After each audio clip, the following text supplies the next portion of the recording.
start and then edit when it got There it. we go, Okay. David. There we go.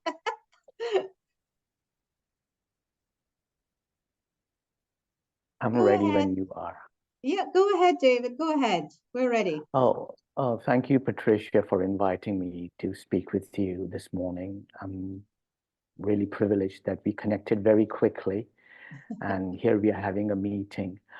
Um, you asked me what was my journey to become a coach and what I'm doing today.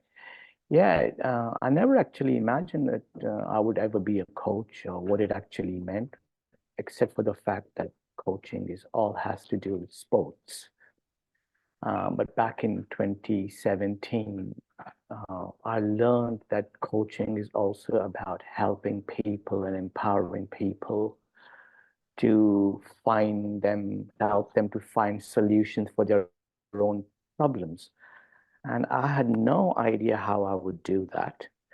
So one of the ladies at my workplace, I used to work with Birmingham City Council, and her name was Heather. I hope she doesn't mind me mentioning it too about it. But she was a coach and a mentor in Birmingham City Council, and she said to me one day, David, I've known you for a while now, and I think you have this personality, the way you speak, the way you engage with people, the way you build relationships. This could make you a really good coach. And I said, Heather, what do I do? She said, well, you don't have to do a lot, really. You have to just be there for people, and just ask them questions. I said, isn't that a little bit, minding somebody else's business? And she said, no, no, no, no, no, no, no. It's nothing to do with that. If you see that you got something to say to people, anything you can help them, just find out a little bit more about them, get to know them, and see if they can trust you to talk to you. I said, Heather,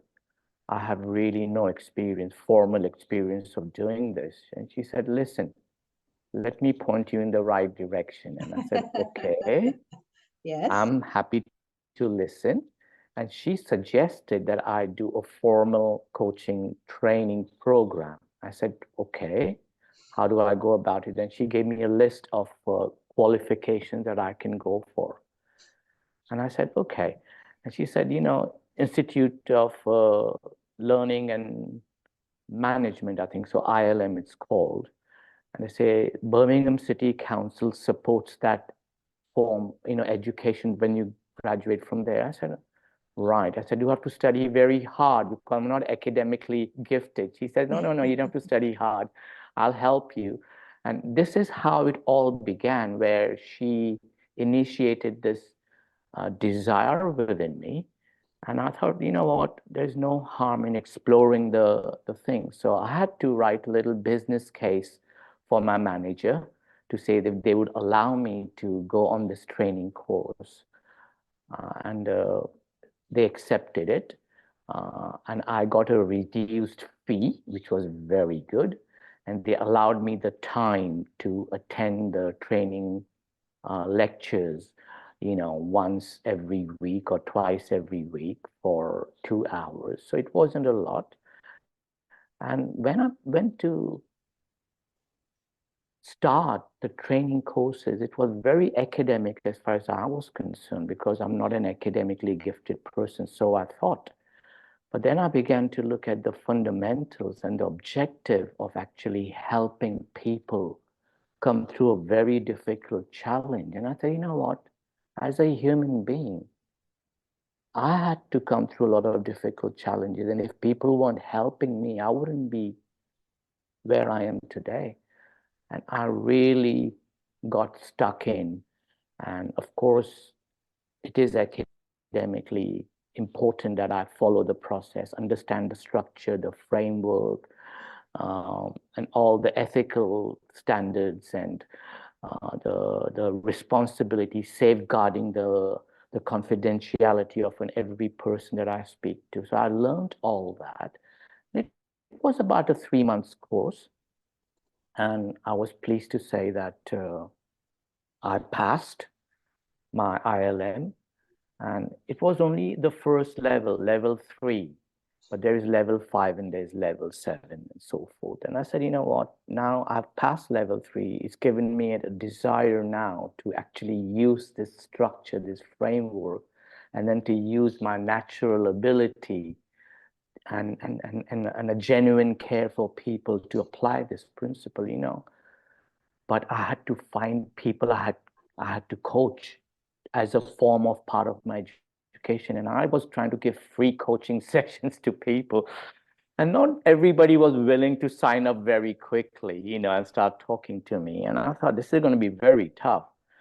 So what I did was, and I'm sure the future coaches who want to actually do this, they could probably use this as a way to move forward, is to say to people, you know, look, I'm actually training on this particular program and I'm supposed to help people.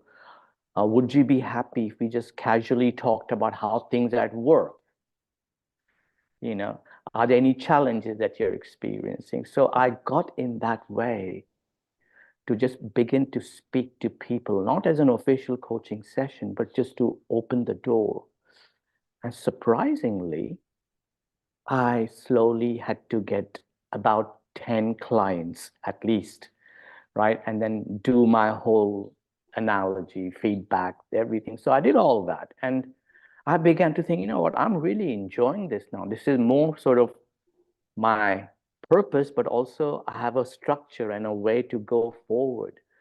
And then, you know, once you know how to ride a bike, you can do free wheelies and you can do all the stunts, you know. But the initial stages was very, very a massive, huge learning curve for me. And today, looking back since 2017, and you know, I started my own business in 2018 called David Andrew Coaching, and I realized that being a coach is perfectly okay. You know what to do.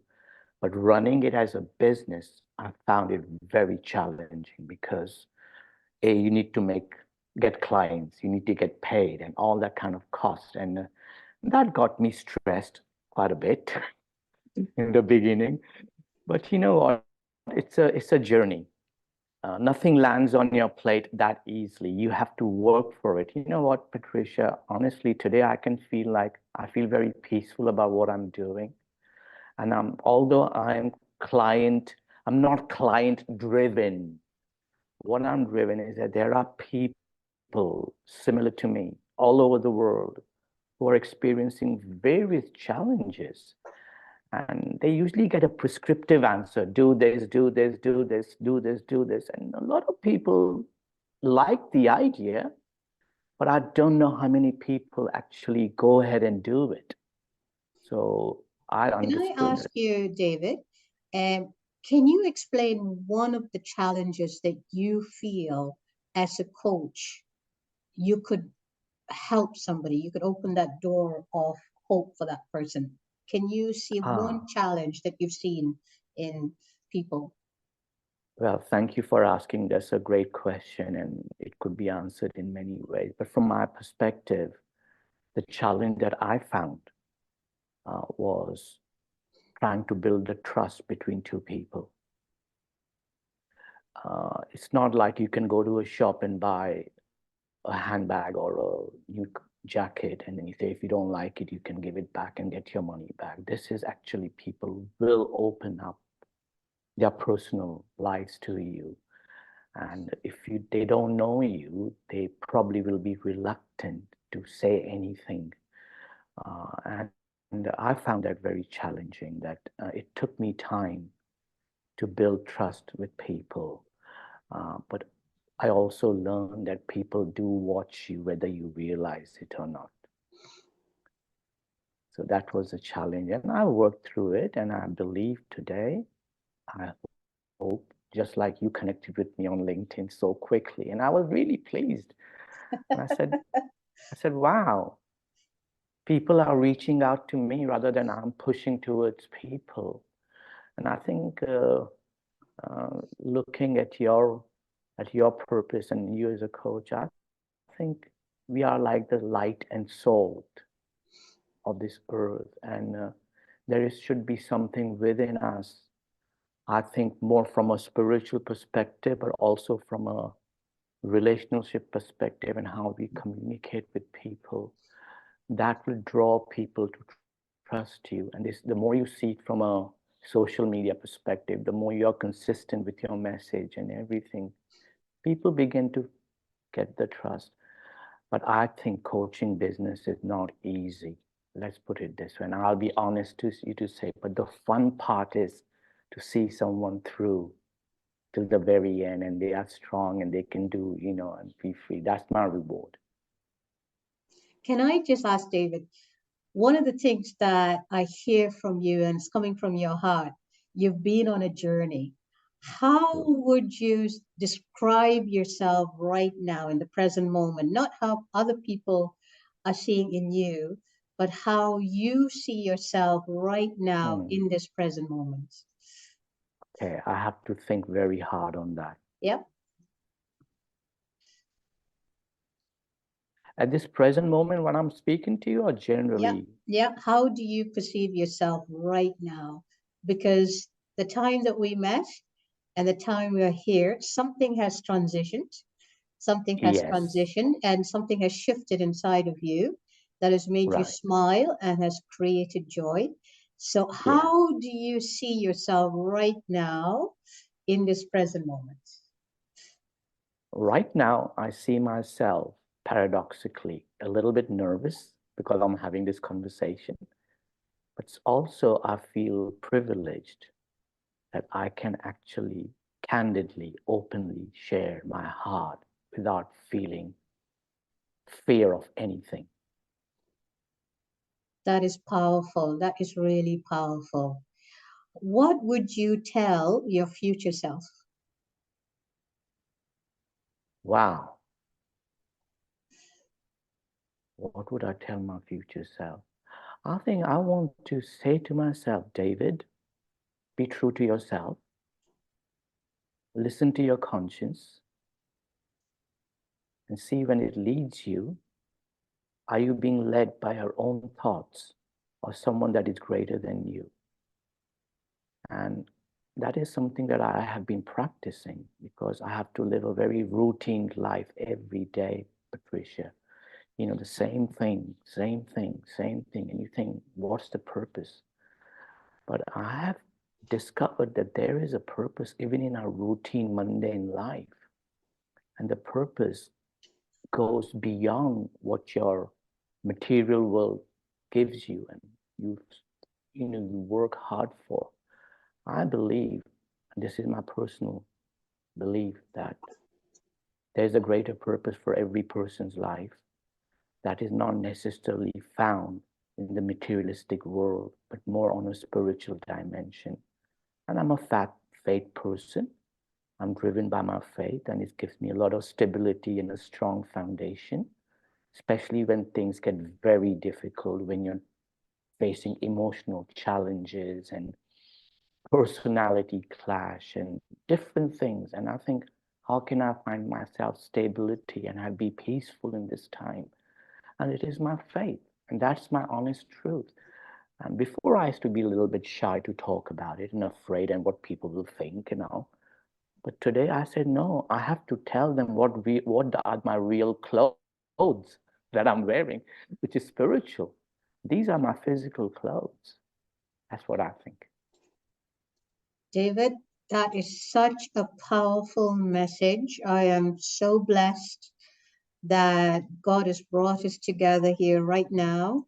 And I am going to stop recording because I believe that God has just given a powerful message to the world. So I'm just going to stop